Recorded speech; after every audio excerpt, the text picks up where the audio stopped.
So last year I had this slide. And last year the focus was on Judah's character development. An incredible development of his character over a couple of chapters.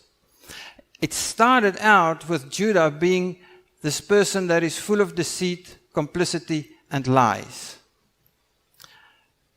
Not somebody that you would like to make the leader of a tribe. It was followed by the Tamar episode, separation, where he moved away from the brothers, fell into sin, committed all kinds of treachery. But the end of the story with Tamar is that he acknowledged that he's wrong. He acknowledged that there are people more righteous than he. And he turned his heart.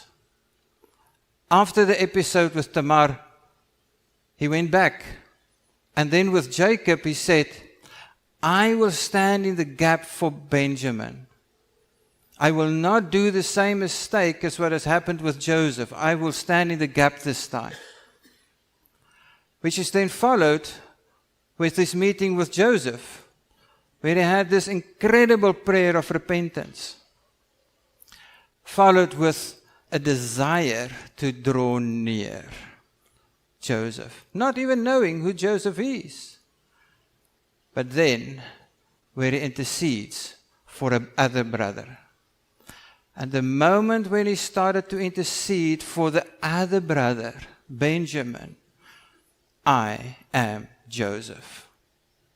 Now the season is right. Now the opportunity is right for the revelation of Joseph.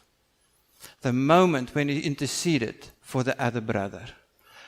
When he looked away from his own situation, when he looked away from his own problems, when he looked away from his own guilt because that has been dealt with, when he was able to develop in himself and as I believe our Father has led him to become strong, he could stand in the gap for Benjamin.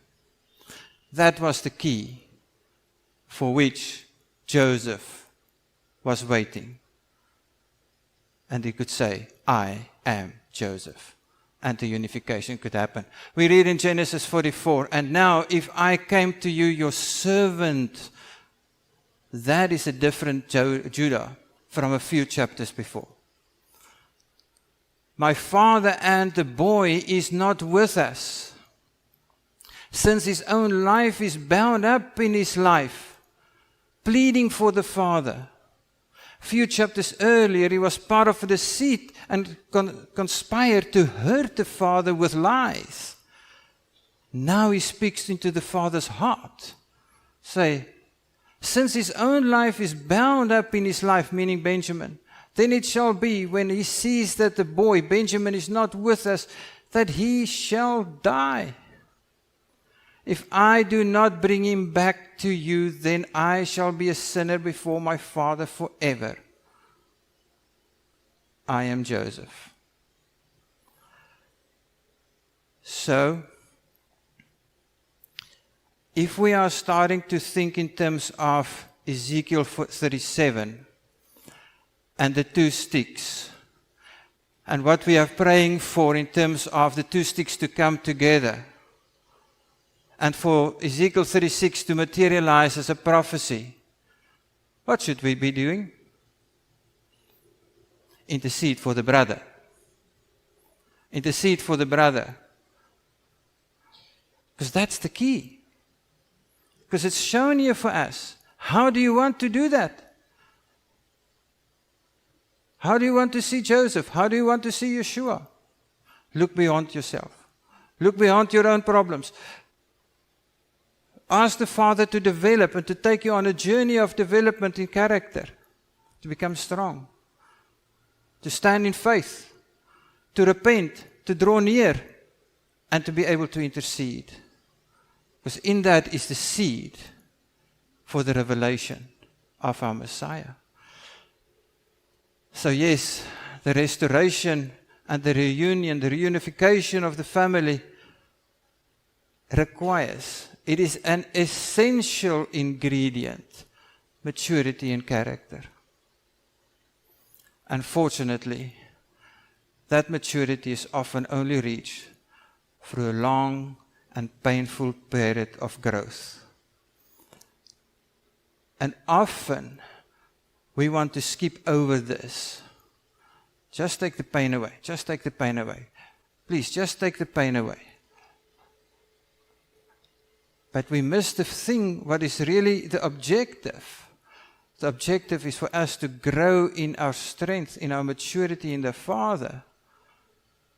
To eventually reach beyond ourselves and to speak into the lives of others, into a brother Benjamin, for the life of a father, whom we have deceived earlier, but now, whom we glorify and whom we honor and who we would like to serve.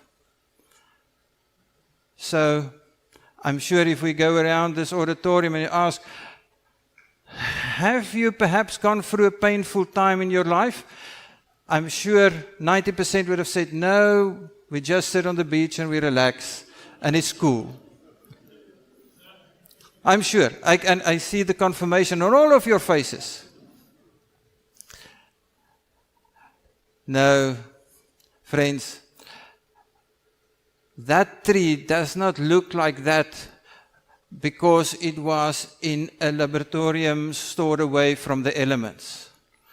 It looks like that rugged because it had to face the elements and stand for thousands of years. Well, they say 2,000, hundreds of years.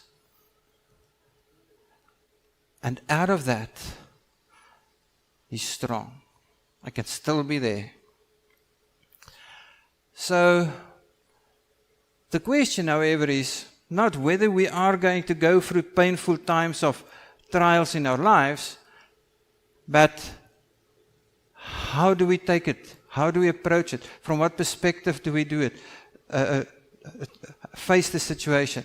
Do we face it from, can we just get over and done and move on a bit? Or is it, Father, can you show us what form of character development I have to undergo here? What must I learn unto the revelation of the Messiah? How can the Messiah be revealed in this situation to the glory of the Father?